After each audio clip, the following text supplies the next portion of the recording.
Eu gosto do teu cachorro, André, tá? Eu até fechei o áudio aqui, porque o cachorro chegou mais cavaleiro. Eu acho muito legal. Eu vou ter que filmar o tanto de cavalo. Record aqui. Então, a gente agora vai falar um pouquinho das arboviroses. A gente vai fazer uma pintada, igual todos os nossos resumos de revisão final, né?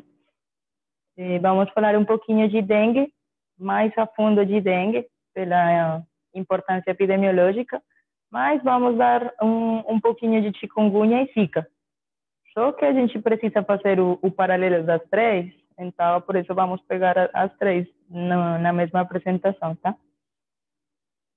Então, falando da dengue, a gente sabe que tem uma importância epidemiológica muito grande, que mata pessoas de verdade, e tem muita relevância sistêmica e uma facilidade de disseminação na população enorme, até pelas nossas condições de saúde e nossa área endêmica, né? A gente está na linha do Equador, a gente está numa zona, numa área muito quente e por isso o mosquitinho ele vai e volta, né? Então ele tem períodos piores, né?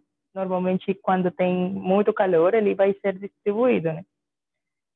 Então vamos lá, a gente sabe que tem mosquitinhos, a gente sabe que tem vários sorotipos, normalmente a gente fala de 5 sorotipos, mas eu falo de sorotipos de vírus, porque o vírus não dá para ver, né? Então, a gente precisa 5 mosquitinhos. Então, normalmente as pessoas falam de 5, só que tem um deles que é de sangue azul, e ele não está no Brasil, então a gente melhor fala de 4. Tá?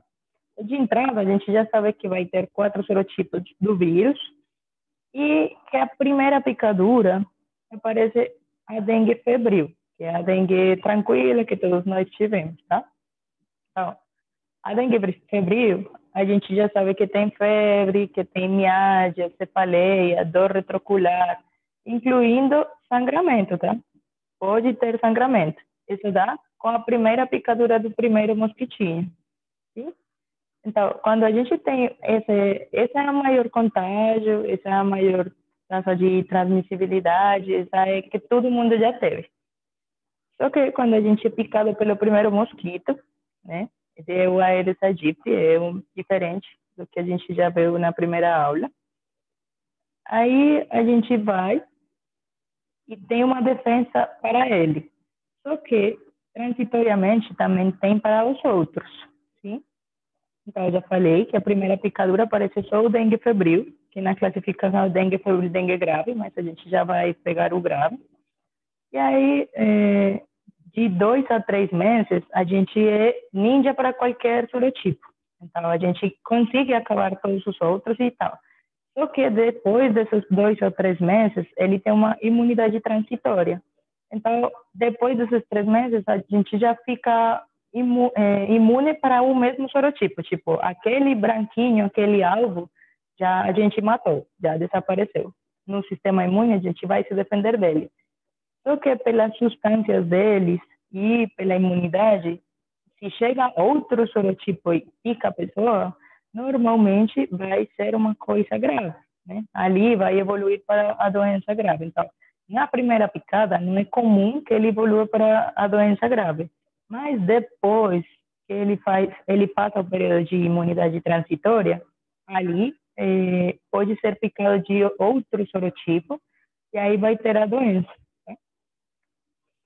Então, a gente já foi picado por um, ficou imune para ele a vida toda, mas temos 3 mais. Aí o sistema imune pega e ele fala, nossa, eu acho que eu consigo me defender disso aí. Então ele vai, faz todo aquele arte de resposta imunológica grave, sim? Então, normalmente, o que vai acontecer é que a gente vai ter uma resposta imunitária sobre os padrões, tipo, sobre o que a gente precisa. E aí vamos ter as manifestações da dengue grave. Então, a classificação para você fixar dengue febril, dengue grave. Quem mata a gente é o dengue grave, tá bom? Lembrem, primeiro a doença não passa de 7 dias, não passa de 7 dias.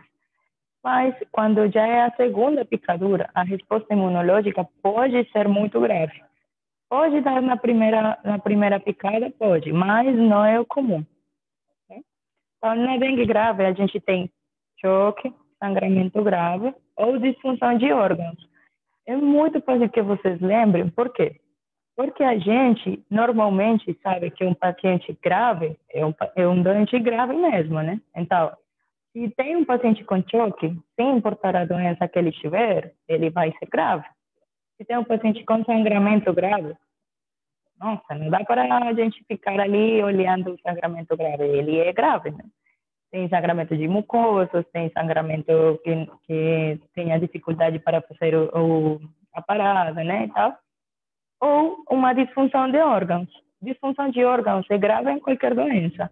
Na dengue também vai ser grave. Então, se você tem um paciente com uma insuficiência de qualquer coisa, insuficiência cardíaca, insuficiência hepática, insuficiência renal, ele já vai ter um risco de gravidade e vai estar dentro dessa classificação.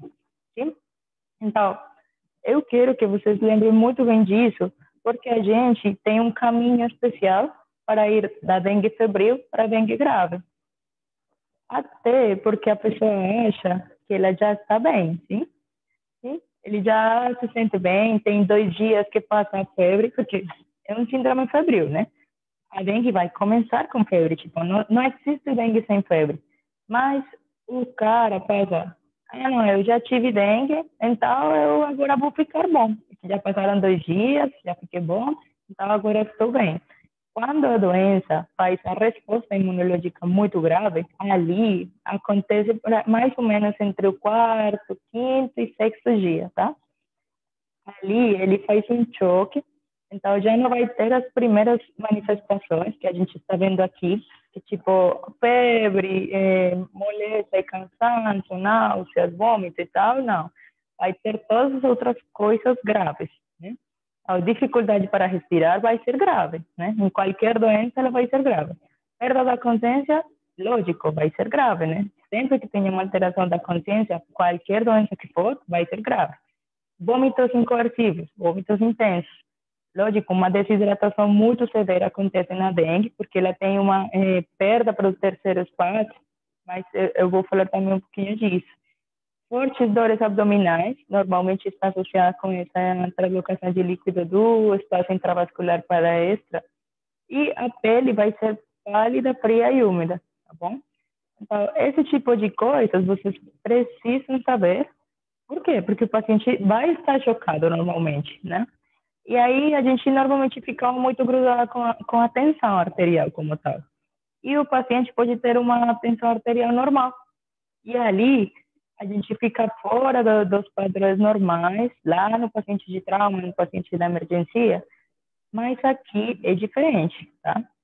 Então, lembrem disso, lembrem das sinais de gravidade. É muito importante falar das sinais de gravidade, porque a gente vai ter umas que são muito específicas. Então, não fica lá lembrando, batendo a cabeça para relembrar delas, senão que fica de olho em que, lógico, são sinais de alarme, né? Então, quando a gente tem sinais de alarme, se a pessoa perde a consciência, vai ser um sinal de alarme. Se a pessoa tem uma patomegalia muito grande, vai ser um sinal de alarme.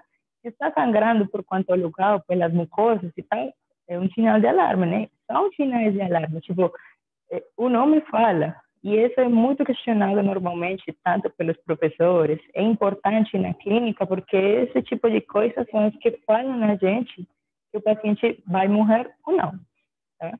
Ou vai evoluir para uma forma grave. O pior é que não tem tratamento, tá? Então, esse tipo de coisas a gente tem que ter em conta. Então, no momento que a gente fala de sinais graves, a gente fala de dor abdominal intensa, seja qual for a doença do paciente, se ele chega no pronto atendimento com uma dor abdominal muito intensa, a gente tem que abrir o olho, né? É um sinal de alarme. Se é vômito incoercível, normalmente o paciente vai ter uma desidratação, é um sinal de alarme, né?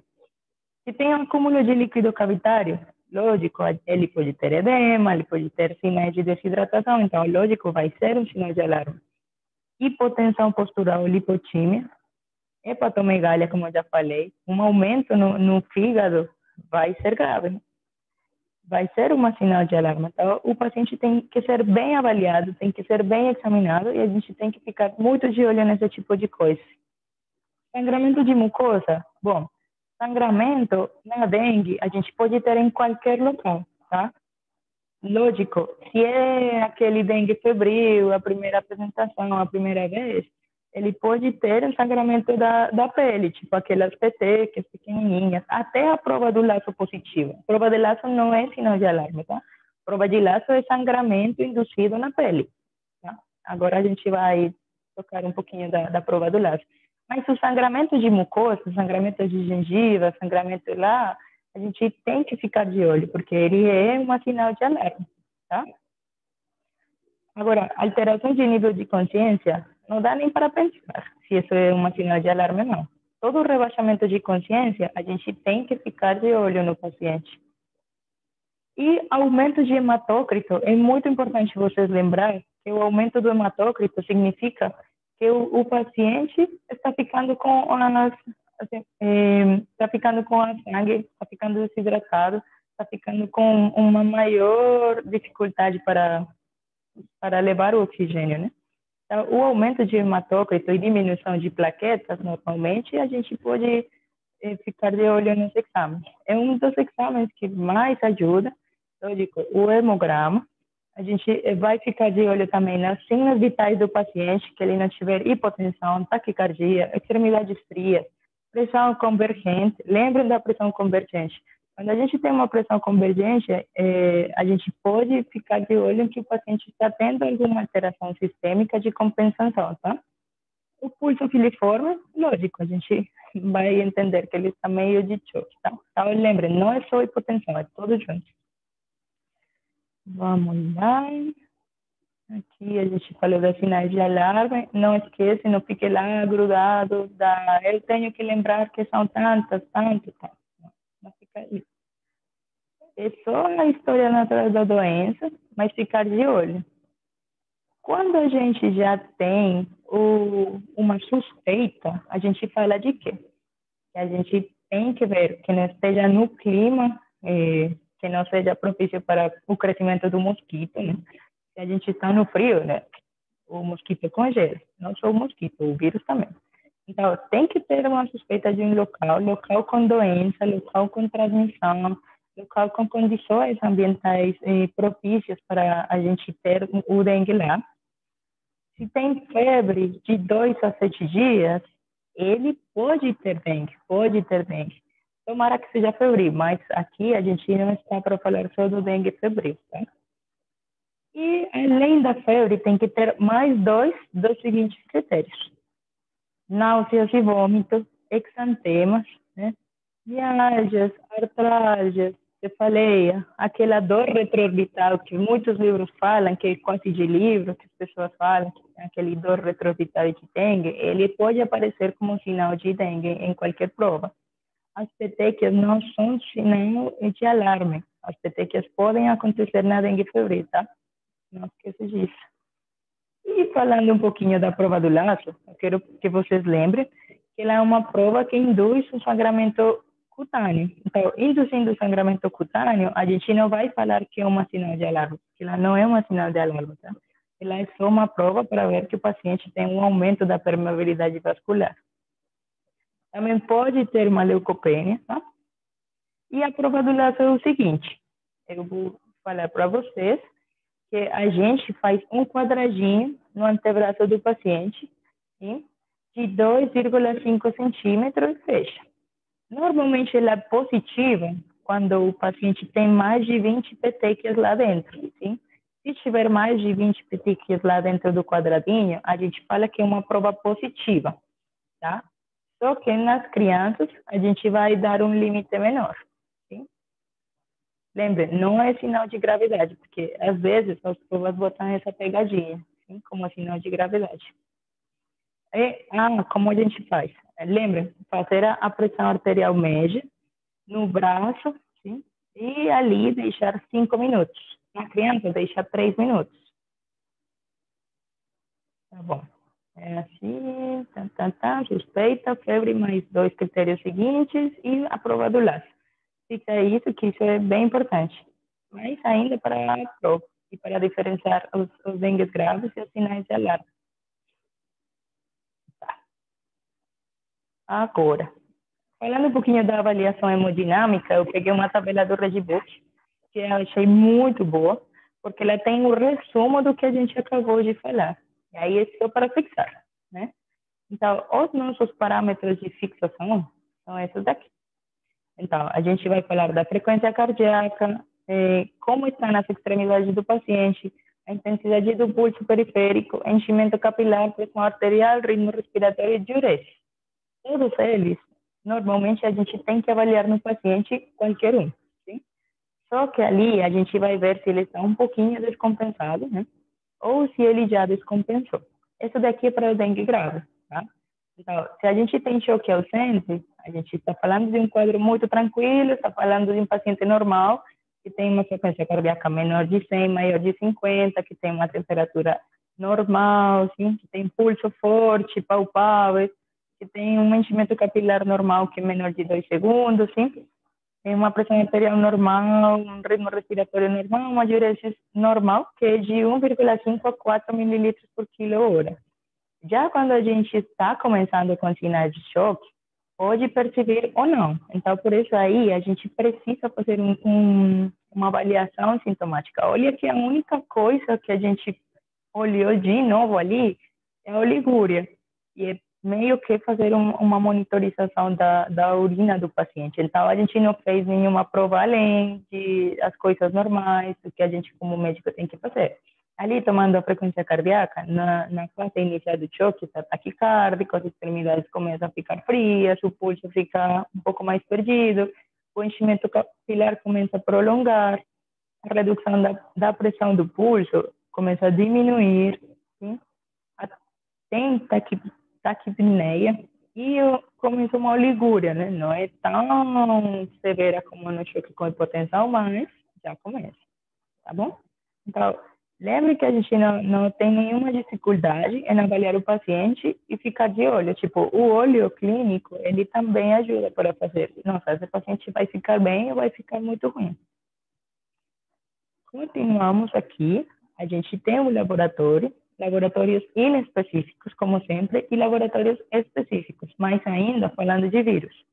Então, nos laboratórios gerais, a gente pode ter uma leucopenia, lógico, vai ter linfocitose, é um padrão viral, ou tem um aumento de hematócrito. Ter um aumento de hematócrito já é um sinal de eu tenho que ficar de olho nesse paciente. Então, nos pacientes de risco, com aumento de hematócrito, a gente vai preferir ficar mais pertinho deles, tá? E os específicos, então, a gente vai achar o vírus até o 5º dia, sim? A gente tem que fazer o antígeno NS1, que é a mais comum, que se está fazendo aqui no Brasil, e a sorologia IgM positiva é depois do dia 6, 7. Sim? Deixa o dia 7, porque normalmente quando acaba a sintomatologia, manifestações graves e tal, e aparece o IgM. Ok, fala sério, a gente não vai aguardar o dia 7, se o paciente morreu ou não, para tomar o IgM. Então, a gente prefere pedir o NS1. Tá? Primordial a clínica, sempre. E falando já, quase para terminar, do tratamento da dengue, qual é o suporte? Não tem jeito, né? Se ele vai precisar UTI, se ele vai precisar líquido, a coisa mais importante é o suporte de líquido, mas a hidratação endovenosa tem que ser controlada, endovenosa ou oral, né? Que tem uma classificação. Então, evitar, sob todas as medidas, aqueles medicamentos que têm alguma alteração na linha plaquetária. Por exemplo, salicilatos e anti-inflamatórios não hormonais. Por quê? Porque eles podem ter um sangramento maior. Então, se a maior complicação da dengue é o sangramento e a translocação para o terceiro espaço, então a gente vai ter uma piora de todos os sintomas. Então, nos primeiros 7 dias de uma síndrome febril, seja qual for, a gente vai evitar qualquer coisa que altere o mecanismo das plaquetas, salicilatos, anti-inflamatórios não esteroideias, etc, etc. E, em resumo das fases da dengue, a gente tem esse quadrinho que eu também acho muito bom, porque a gente fica com claridade do que acontece. Então, na temperatura, ele vai ele vai subir muito, muito, muito. Tipo, pode chegar até os 40 graus nos primeiros 3 dias. Depois a febre cai, mas começa todo pior. Tipo, a febre alta não significa que ele esteja pior, mas pode ter um sinal que vai acontecer. Tá? Então, já a gente sabe que é um síndrome febril, então a gravidade não depende da febre. Tá? Aí, todos os problemas clínicos podem acontecer desde o dia 3, a piora desde o dia 3, tá? Já por lá, por dia 6, 7, ele vai ficar melhor, porque já se não teve comprometimento de órgãos, ele vai ficar melhor. Mas se teve, ele pode ter um desenlace muito triste. Nos laboratoriais, a gente tem que ficar de olho no hematócrito e nas plaquetas, só isso, porque ali está a curva, né? Plaqueta desce até o terceiro dia, fica baixa e depois começa uma recuperação. Quando a plaqueta começa a subir, é quando a gente fala, eu acho que o paciente está melhorando. Tá? E o hematócrito é igual. Tá? E o hematócrito faz o contrário. O hematócrito sobe e depois, quando ele começa a descer, a gente fala, eu acho que esse menino vai ficar bem. Tá? Então, lembre, a virologia, a viremia é muito alta nos primeiros dias e ela cai. Tipo, para o dia 7 já a gente perdeu ela.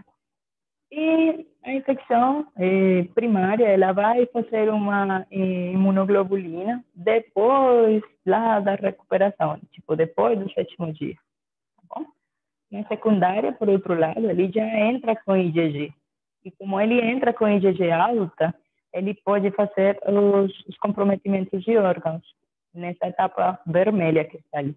Tá bom? Isso. Agora, a gente vai falar um pouquinho daquela classificação do Ministério da Saúde. Eles disseram que é uma loucura, mas isso dá para ver aqui no Brasil. E eu acho muito bom porque é para fazer a direção do tratamento. Então, eles dividiram em 4 grupos. Tá? Então, tem o grupo A, o grupo B, o grupo C e o grupo D, lógico. Então, o grupo A vai para cá. O grupo D vai para a UTI. Ponto. Vocês já sabem disso, já sabemos tudo. Então, a gente fica sempre no meio, né? Sempre quando tem alguma escala e a escala tem coisas no meio, a gente fica com dúvida. Mas nascer é fácil. É sinais de alarme, sim? Porque ele é grave, mas não tem critério para estar na UTI. Sim? Então, fica de olho, tá? Se ele tem alguma doença de base, se ele tem alguma coisa além de prova do laço positivo, então a gente vai encaixar ele nos grupos C e D, para deixar internado na UTI ou na enfermaria. Se ele não tem nada disso, mas tem uma prova do laço positivo, se é uma grávida, se é uma criança imunodeprimida, mas ainda não tem nada de alterações no laboratório e tal, a gente deixa ele no V, mas fica de olho. Tudo isso é para quê? Para tratamento mesmo. Então, a gente vai para cá. O A, a gente vai tratar o ambulatório. Vai para casa, você está bem, você é jovem, você não tem doença, você não tem sangramento, você tem as plaquetas bem, você tem o hematocrito bem, vai para casa. Você é uma pessoa com uma insuficiência cardíaca congestiva, você é uma grávida, você tem 90 mil plaquetas, 100 mil plaquetas, então já estamos começando a diminuir ali. A gente fica de olho, tem que entrar muito o critério clínico ali, mas o respaldo vai ser o hematócrito e as plaquetas. Sim? Aí, a classificação C do Ministério, a gente interna na enfermaria aquele paciente que está com algum grau de desidratação, mas além disso tem uma plaquetopenia muito grande, tem alguns sinais de alarme e tal. Aí a UTI, o grupo D normalmente vai para a UTI e ele vai precisar de vasoativos. Então, lembrem disso, esse é o resumo do resumo, também está lá no Redbook. Aí a gente tem que saber quem vai para casa, grupo A, grupo B, quem fica no hospital com certeza, grupo C, grupo D. Então, todos os sinais de alarme presentes, uma desidratação, diminuição do estado de consciência, qualquer coisa, vai grupo D. Sem nada disso, grupo A. E na metade, lembra das coisas que a gente precisa lembrar na metade, tá bom? Agora, a gente vai passar a uma seguinte doença, é a doença da chikungunya, da febre da chikungunya. Então, a gente precisa fazer uma pequena diferenciação com o dengue. Por quê?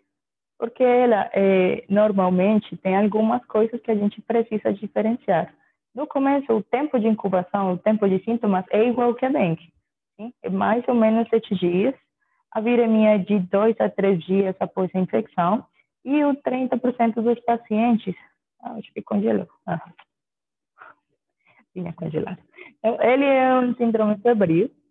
A primeira coisa mais importante é que tem uma dor articular muito significativa, dói tudo, tá? Lembrem que a febre de chikungunya deve ser o nome porque é em africano, lá em algum idioma africano. Chikungunya significa aquele homem curvado. Só que aqui gostaram do termo porque a pessoa não pode mexer. Então, tem uma dor articular bastante significativa. É a coisa mais importante da febre de chikungunya. Tem febre, né? Eles são síndromes febris. Mas ele tem uma dor articular. A dengue pode ter uma mialgia, uma bobeira, debilidade e tal, mas ele daqui é articular mesmo. Já vi um monte disso. 30% de pacientes são sintomáticos, então tem 70% das pessoas com febre de chikungunya que não apresentam nada. Tá? Então, lembra disso, tem muita dor articular, sim? Normalmente, ele tem 3 fases, é aguda, subaguda e crônica. Sim? Na febre aguda, na chikungunya aguda, a gente tem 7 dias. Da febre súbita, poliartralgia intensa, o cara não pode mexer, aquele paciente não pode caminhar, dói tudo dói. Pode ter exantema, é um exantema normalmente maculopapular, com cefaleias e mialgias, tá? Quando é subaguda, é porque passou dos 7 dias e ele continuou com poliartralgia. Aí ele pode evoluir para a fase crônica, que normalmente é depois de 3 meses. Então, ele continua com poliartralgia intensa, sim? Acho que depois vai ficar para a próxima, mas tudo bem.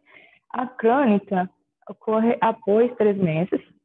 Normalmente tem uma poliartralgia intensa em até 30%, sim? E aí, pessoas com mais de 45 anos, que desde o começo fosse uma fase aguda muito intensa, que já tenha uma doença articular, lógico que a gente vai ter, sim? Por exemplo, o paciente com antecedentes de artrite reumatoideia, de lúpus, alguma coisa assim, na fase crônica pode ser pior, tá bom? Então, ela pode ter uma impotência funcional ali. E aí a gente vai falar de como fazer o diagnóstico. Então, tem laboratórios igual, né? Pode ter leucopenia, linfopenia, mas as plaquetas do chikungunya vêm normais. Então, esse aí é um critério para a gente fazer uma diferenciação com a dengue. Na parte específica, então, PCR, sorologia desde o 6º dia, tá? Igual que nas infecções virais. PCR no imediato, sorologia já quando o sistema imune está melhor. O tratamento da febre da chikungunya é suporte, tá bom? Lógico, como é uma doença que pode cronificar, não é 100% dos pacientes que eles casam com o paciente, com a doença e com a dor articular, mas é muito complicado de tratar quando ela cronifica. Na parte aguda, a gente não sabe se é dengue ou chikungunya. Sim? A chikungunya até dá para tratar com AIDS, até dá. Mas o problema é que, como a gente não é bruxo, a gente não sabe de olho se é chikungunya ou dengue. Sim? Pode ter alguma diferenciação na parte clínica. Na parte textual é fácil, mas quando a gente tem o paciente na frente, é um pouco complicado. É um cara febril, que tem mal-estar, que tem uma dor, debilidade. Então, pode ou pode, né? Então, por isso, nas síndromes febris, nos primeiros 7 dias, a gente evita os signos, sim? Porque a gente não sabe se é dengue. Só por isso. Não é porque a chikungunya fique mal com eles, não. É porque a gente não sabe se é dengue. Quando ele casa com a doença, ele vai ter na fase subaguda e crônica a necessidade de corticoides e na fase crônica o Ministério já preconizou o uso de hidroxicloroquina. Então, é isso, tá? Coisa de chikungunya, não. Agora, a gente vai falar da Zika, sim?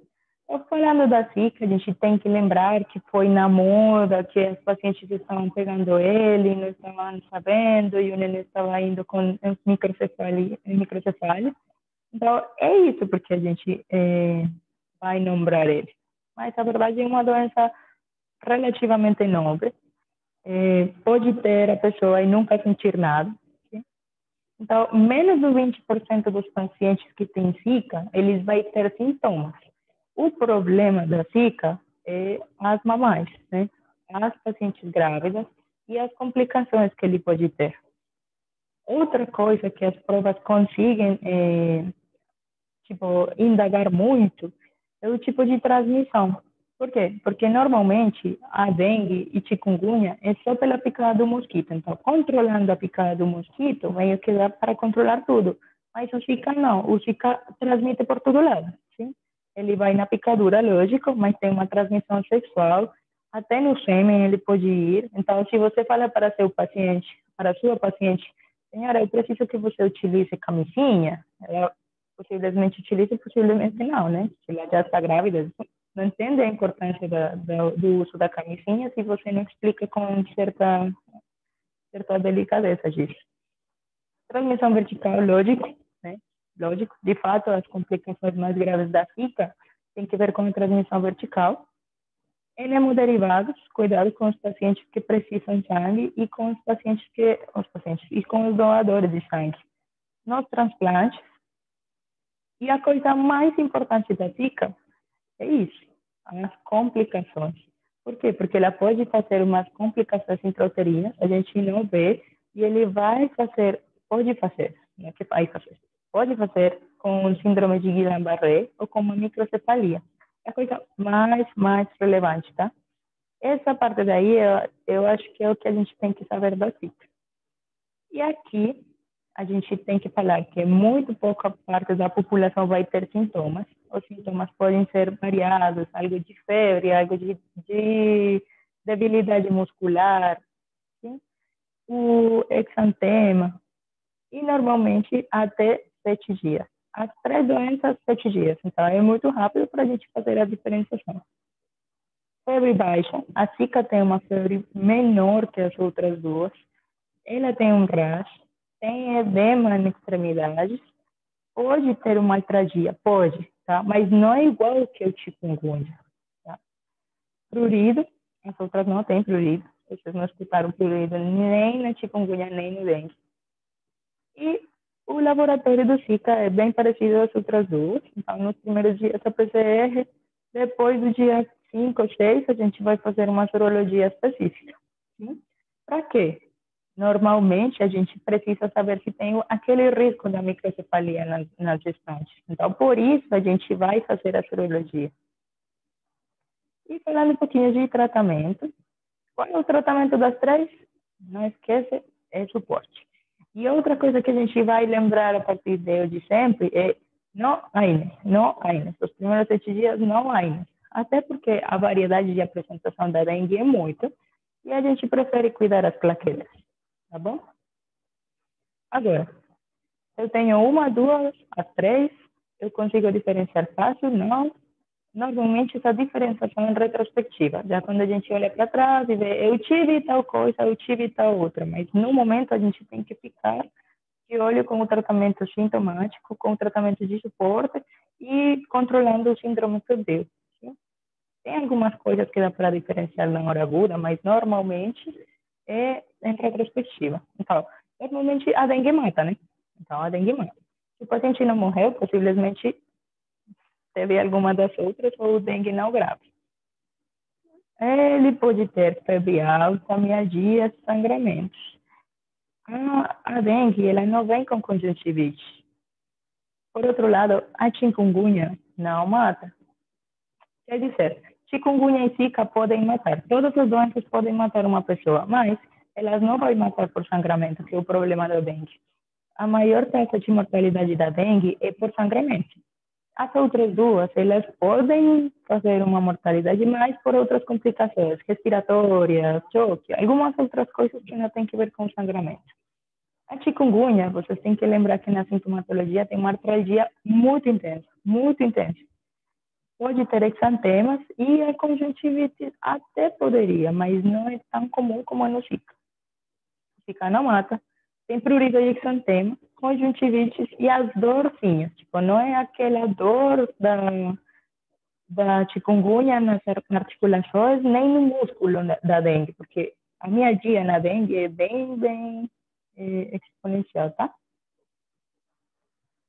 Aqui são duas tabelas muito legais que tem um Redbook também, que tem diagnóstico diferencial de dengue por Zika e de dengue por chikungunya. É mais ou menos o resumo que a gente conseguiu falar hoje.